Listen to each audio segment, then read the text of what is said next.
आगामी कार्यक्रम प्रायोजित किया है जॉयस मायर मिनिस्ट्रीज के मित्रों और सहयोगियों ने।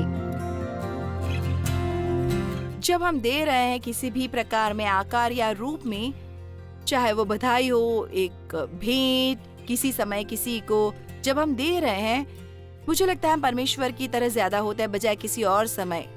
उस पल के लिए हम परमेश्वर की तरह होते हैं। जानते हैं क्यों? क्योंकि परमेश्वर दाता है।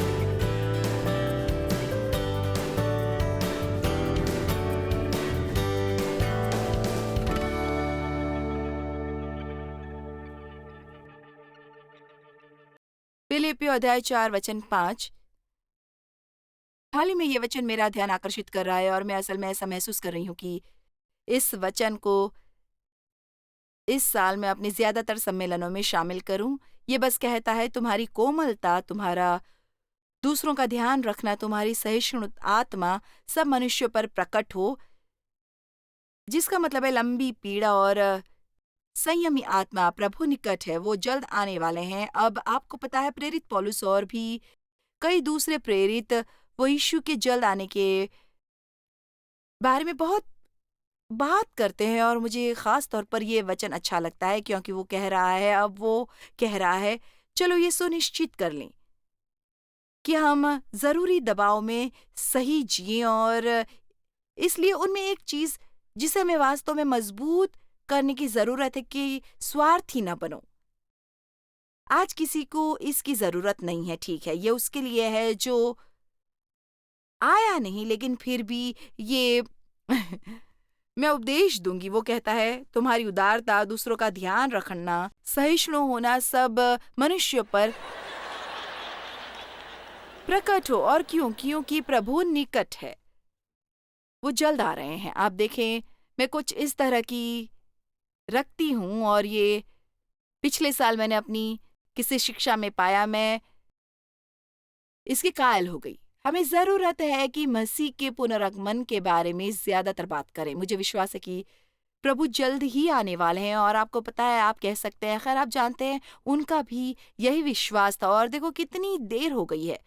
खैर मैं इससे सहमत हूँ, लेकिन फिर भी मुझे पता है कि अगर उन्होंने सोचा कि ये जल्द होगा तो मुझे वास्तव में जरूरत है तुर ही फूकने की, क्योंकि मेरा जल्द ही उनके जल्द की तुलना से जल्द ही है। और मुझे लगता है कि ये हमारी जिम्मेदारी है कि लोगों को याद दिलाते रहे हैं, सुनो अब इसमें और देर नहीं होगी और हम प्रभु के सामने खड़े होंगे। और रोमियो 12:14 में बाइबल कहती है, हर एक आदमी, हर औरत, हर इंसान, कोई नहीं छूटेगा, प्रभु के सामने खड़ा होगा और अपने जीवन का लेखा देखा। अब मैं आपके बारे में तो नहीं जानती, लेकिन मुझे नहीं लगता कि मैं स्वाभाविक रूप से उदार हूं। गलतियों में शरीर के कामों की सूची में उदारता तो मुझे नहीं मिली। सच्चाई ये है, परमेश्वर का शुक्र है कि उन्होंने मुझे बहुत बदल दिया है। लेकिन स्वार्थ हमारे शरीर में इतना स्वाभाविक है कि अगर हम इसके खिलाफ जवाब नहीं देंगे, आप जानते हैं बाइबल कहती है अपना बचाव करो, और इसलिए हमें चीजों को खिलाफ नहीं जाने देना है। और मैं विश्वास करती हूँ कि कभी-कभी आपके जीवन की एक छोटी सूची बनाना जरूरी होता है और बस शायद अपने आप से ऐसा कुछ कहना भी, क्या किसी दूसरे के लिए पिछले सप्ताह मैंने कुछ किया, मैं यहाँ इस पर काम कर रही हूँ और आप तो कुछ भी नहीं। आओ भी हमें थोड़ा प्रोत्साहन मिला है, चलिए भी, ये बहुत अच्छी बात है। आमीन। सप्ताह में सिर्फ एक बार अपने आप से कहें, मेरा मतलब है अगर आप सप्ताह में सिर्फ एक बार अपने कैलेंडर पर लगा लें कि सप्ताह में एक बार आप अपने आप से सिर्फ 5 मिनट की मुलाकात करेंगे। क्या आपने कभी स्वयं से मुलाकात के बारे में सोचा है? मैं तो हर समय स्वयं के साथ मुलाकात करती हूँ और स्वयं से सिर्फ पूछे कि पिछले 7 दिन में किसी दूसरे के लिए आपने क्या किया है। ठीक है?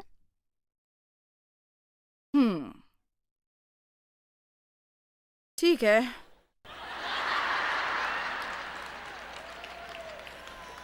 अब यशा 32:8 परंतु उदार मनुष्य उदारता ही की युक्तियां निकालता है, वो उदारता में स्थिर भी रहेगा। मैं असल में इसे दोबारा पढ़ना चाहती हूँ, ये इतना शक्तिशाली वचन है। परंतु उदार मनुष्य और आप जानते हैं, हम शायद इस शब्द का मतलब तक नहीं जानते। ये शब्द नहीं है जिसे आप सुनते हैं, इसका मतलब है बहुत से ऊंचे नैतिक सिद्धांतों और आदर्शों का होना। ये एक ऐसा व्यक्ति है जो सही काम करता है और ऐसा व्यक्ति है जो बहुत ही सदाचारी है। तो एक उदार मनुष्य उदारता की ही युक्तियां निकालता है, वो उदारता में स्थिर भी रहेगा। वो एक बड़े दिल वाला व्यक्ति है। इतने छोटे जीव वाले मत बनो सिमटे हुए और किसी दूसरे के लिए जीवन में जगह नहीं है सिवाय खुद के। ठीक है, सुनो, यहां से प्रोत्साहित होकर निकलो। आप जाकर कॉफी ले सकते हैं, आप बर्गर ले सकते हैं, आप एक स्नैक ले सकते हैं। परमेश्वर आपकी सहायता करेंगे अच्छा होने में। जब आज आप मेरा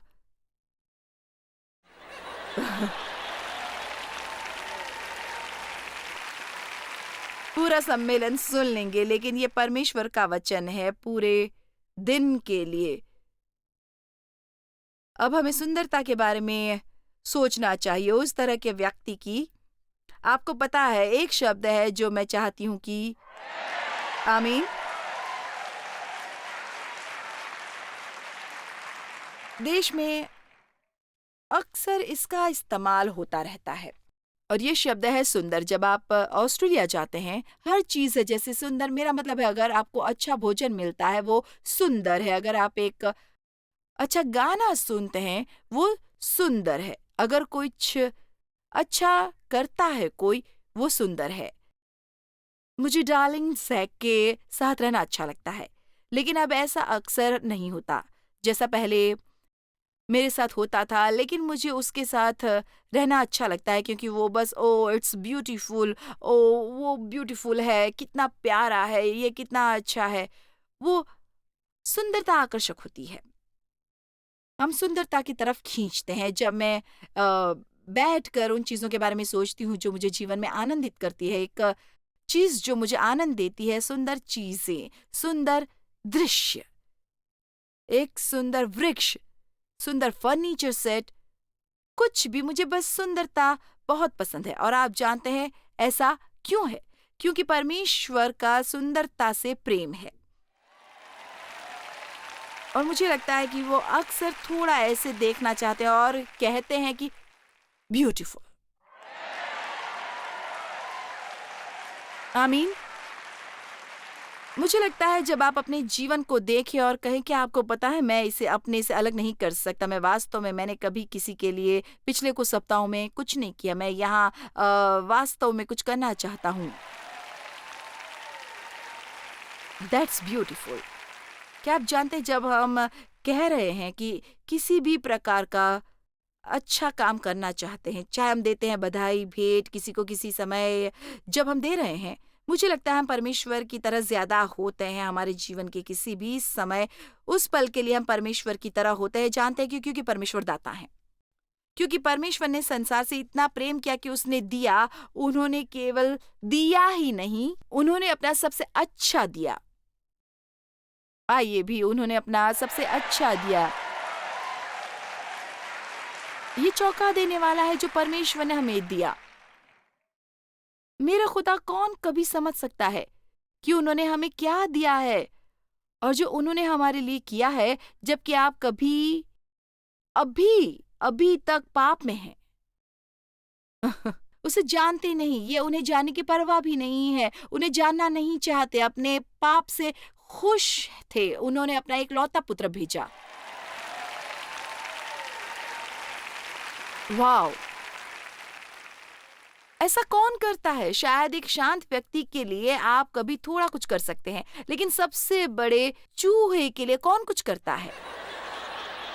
हम ऐसा नहीं करते, लेकिन परमेश्वर हमें ऐसा करना सिखा सकते हैं। यही वजह है कि वो इतनी मुश्किल चीजें कहते हैं, जैसे अपने दुश्मनों से प्रेम करो और अपने सताने वालों के लिए प्रार्थना करो। विस्तारित बाइबल में तो ये कहा गया है, उन्हें आशीष दो जो तुमसे दुर्व्यवहार करते हैं और तुम्हारा दुरुपयोग करते हैं, अपने दुश्मनों के लिए प्रार्थना करो और उन्हें आशीष दो। और वास्तव में ईमानदारी से ये तब भी नहीं जब आप ऐसा करते हैं, आप ऐसे नहीं करते, आप वास्तव में उनके लिए ऐसा कुछ नहीं कर रहे हैं, क्योंकि आधा समय तो वे परवाह भी नहीं करते, लेकिन आप अपने लिए कुछ कर रहे हैं। आप अपने जीवन में कुछ सुंदरता बढ़ा रहे हैं। अब आप और ज्यादा नहीं रहना होगा एक छोटा सा जीव, एक सिकड़ा हुआ आदमी जो अपनी दयनीय जगह में बैठता है और सबसे नफरत करता है। और शायद आप नहीं जानते परमेश्वर के सभी वादे उपलब्ध है उनके लिए जो भी चाहें। प्रेरितों के काम 2:46 आपको पता है, हमें पीछे आरंभिक चर्च को देखना है।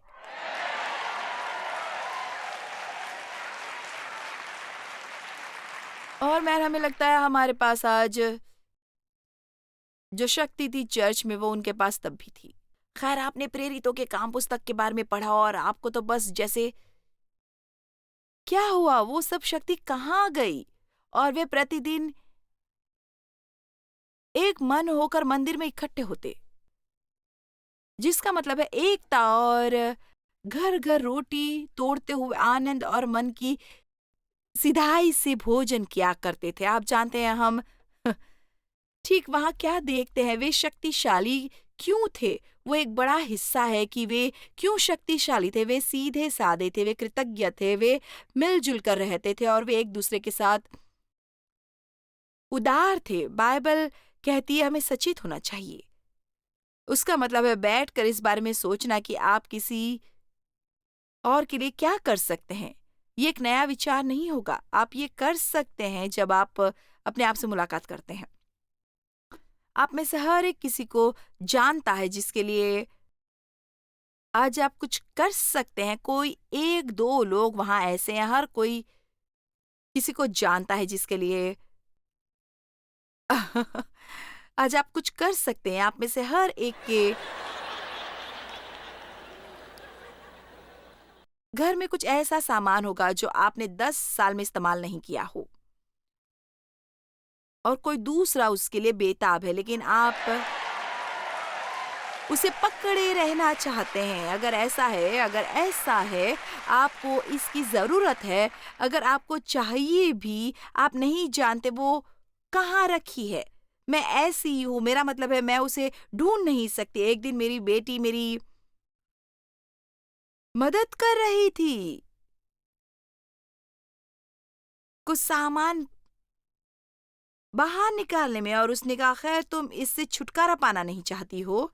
और मैंने कहा, हाँ, इसे तो मैं लंबे समय से इस्तेमाल भी नहीं कर रही हूँ। उसने कहा, खैर आपको इसकी जरूरत हो सकती है। और मैंने कहा, अगर मुझे होती, मुझे पता नहीं था ये कहाँ था। वो कहती, नहीं तुम ठीक कह रही हो, तुम मुझे बाहर से दूसरा लाने के लिए भेज सकती हो।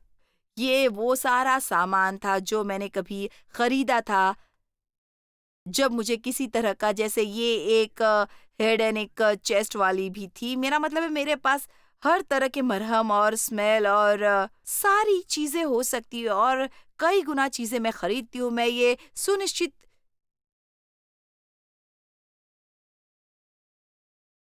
करना चाहती हूँ कि मेरे पास कहीं, आप जानते हैं,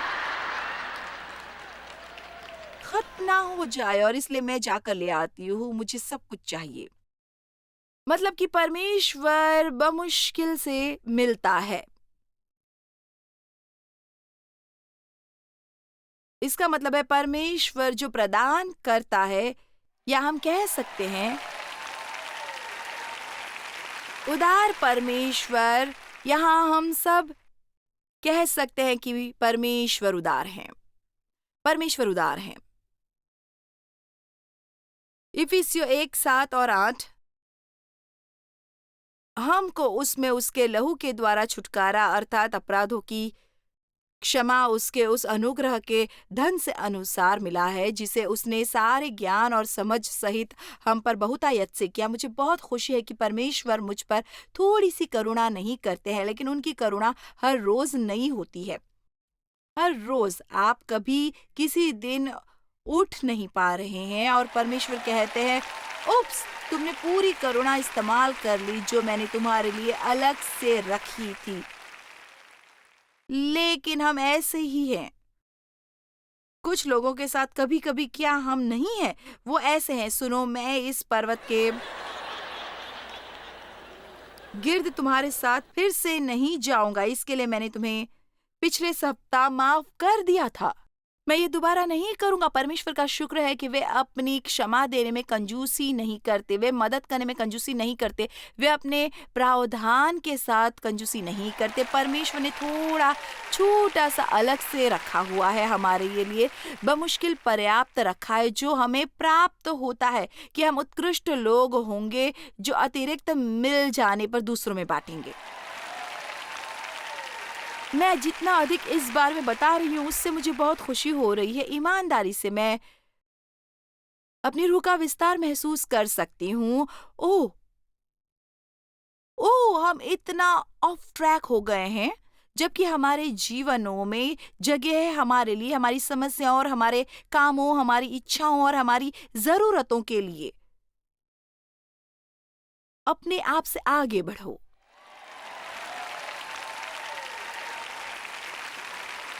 बस इस पर काबू पाओ और कहो, परमेश्वर, मैं आज किसी अन्य के लिए क्या कर सकता हूँ। उदार बनो। आर्थिक रूप से देने में निश्चित रूप से संसार में बहुत से जरूरतमंद लोग हैं। गॉस्पेल को देने के लिए उदार बनो। बहुत से लोग हैं जिन्होंने अभी सुनना बाकी, उदार बना दया करने में। अगर आप रेस्टोरेंट में टिप देने वाले हैं तो अच्छी टिप दें।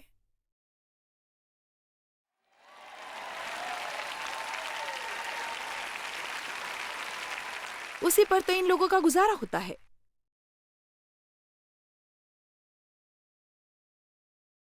उदार बने, दया करने में, क्षमा देने में उदार बने, प्रशंसा करने में उदार, कम दोष तलाशें। हाँ, ये बेहतर है ना?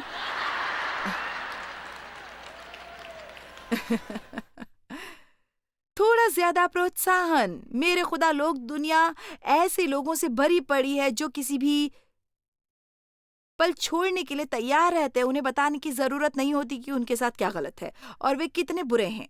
इसके लिए एक समय होता है, लेकिन बॉय, अगर आप किसी को कभी सुधारने जा रहे हैं तो इसे बहुत सारे प्रोत्साहन के साथ मिलाकर करें।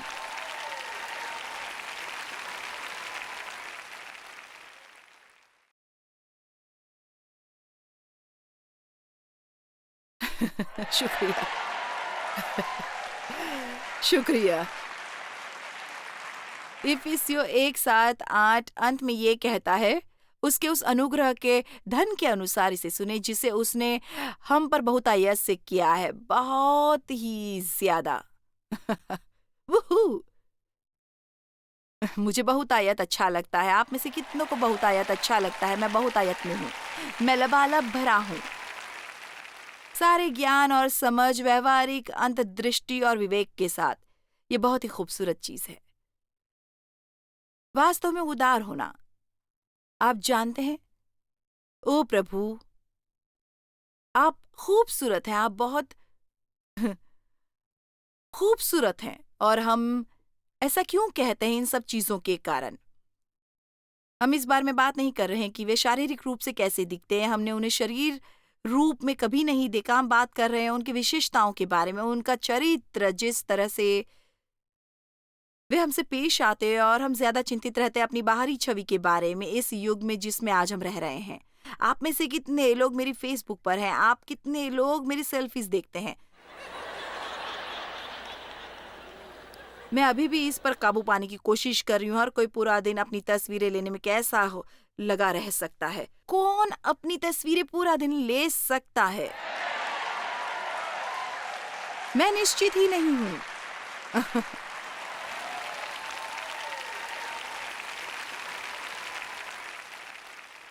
हमें बहुत सावधान रहना चाहिए ताकि हम ज़्यादा उत्तेजित ना हों। आपका महत्व और आपकी कीमत इसमें नहीं है कि आपकी फ़ेसबुक पर कितने लोग हैं। कभी-कभी मैं सुनती हूँ कि हमारी फ़ेसबुक पर इतने हैं, मैं कभी नहीं पूछती क्योंकि साफ़ तौर से मुझे ये जानने की ज़रूरत नहीं है। मुझे सबको समान रूप से सेवा देने की ज़रूरत है, चाहे वो 2 हो या 25 लाख लोग हों। क्योंकि परमेश्वर को हर एक में रुचि है, बहुत ज़्यादा। आमीन। इसलिए सावधान रहें, अपना बचाव करें।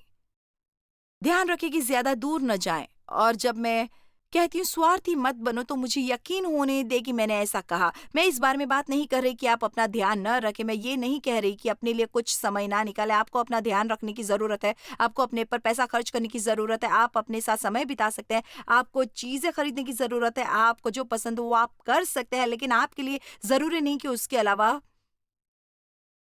और कुछ ना करें। देखो मुझे लगता है कि मुझे क्या करना है, पर मुझे दूसरों के लिए भी करना है।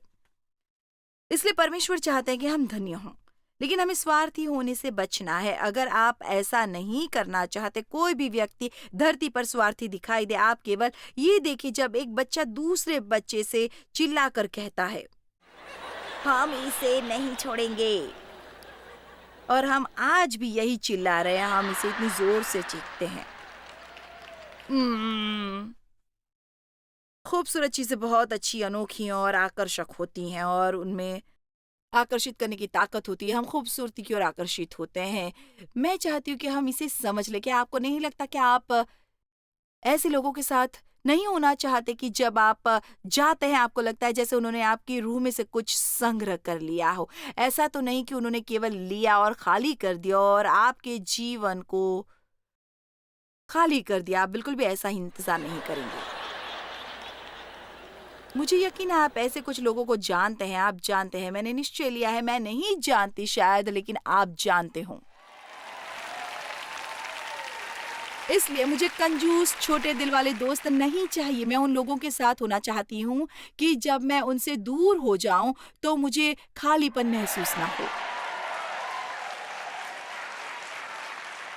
और दोबारा उन्हें मिलने से डर लगे, मैं उन लोगों के साथ होना चाहती हूँ जो जमा करते हैं चीज़ें जो मेरी रूह को छूते हैं क्योंकि वे खूबसूरत लोग हैं। जब हम देखते हैं, सुनते हैं एक खूबसूरत कहानी, सुंदर कलात्मक चीज़ देखते हैं, सागर को देखते हैं, पहाड़ों को देखते हैं या एक अद्भुत लैंडस्केप देखते हैं, अक्सर हम एक ही चीज़ कह सकते हैं, ब्यूटीफुल।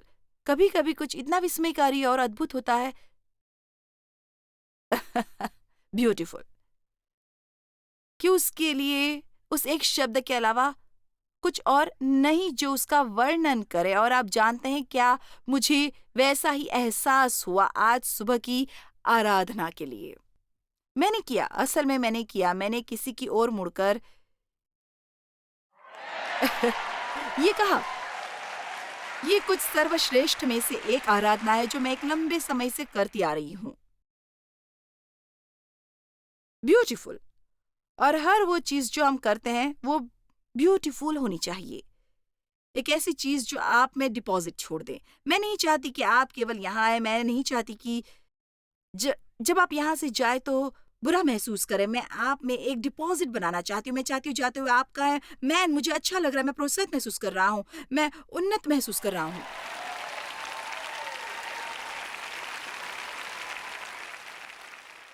शब्द उदार का मतलब है आज़ाद ख़याल, ठाठदार, उदार, उदार खुले हाथ का, निस्वार्थ और बहुत।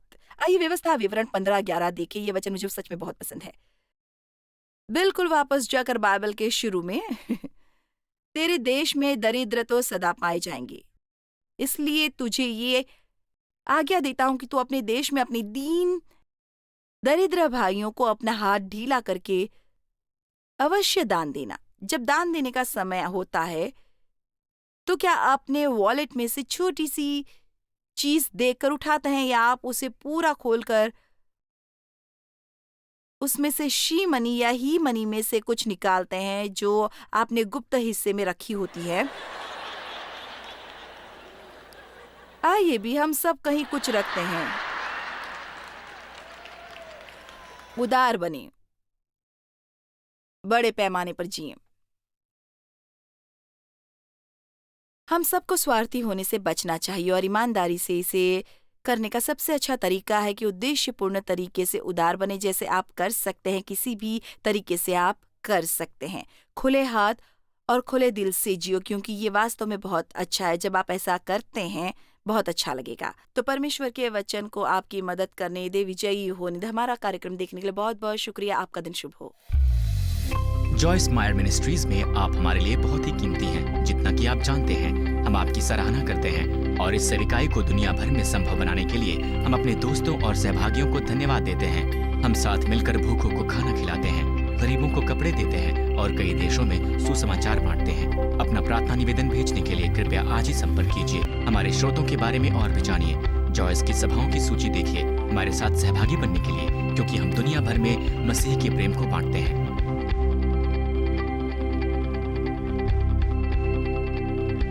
इसका खर्च उठाया है जॉयस मायर मिनिस्ट्रीज के मित्रों और सहयोगियों ने।